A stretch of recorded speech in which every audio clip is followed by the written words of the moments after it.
You cite a UN report revealing robots will replace 2/3 of workers in the developing world.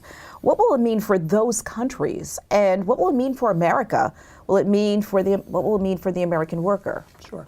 I think for the developing countries, this is going to be a focus really on entrepreneurship. They're going to have to learn how to really develop themselves in new ways that are not the traditional way. That they can't look necessarily to what has worked in the industrialized world up to this point. I've worked with some people in Pakistan, and a surprising fact is like 70% of the population is under about 30. And so it's a very young population. So what are you going to do? And we see even across Europe, there's massive problems of youth unemployment. What's going to happen there, right? So we've got to find ways to engage people.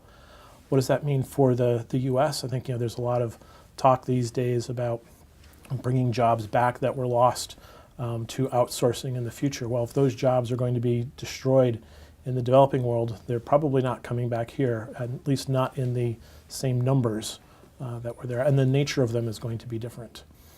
I often think about, we kind of outsource our manufacturing, let's say clothing for an example. Well, if robots are going to do that in the developing world, that's really going to be tough for them if they're relying on that kind of labor. Right. So the whole nature of labor and how we think of it is going to have to change again. And if we go back again to before the Industrial Revolution, what was labor like back then? We had a massive shift in how we thought about it, right? We had an apprenticeship model. People were very skilled, and they followed a certain progression.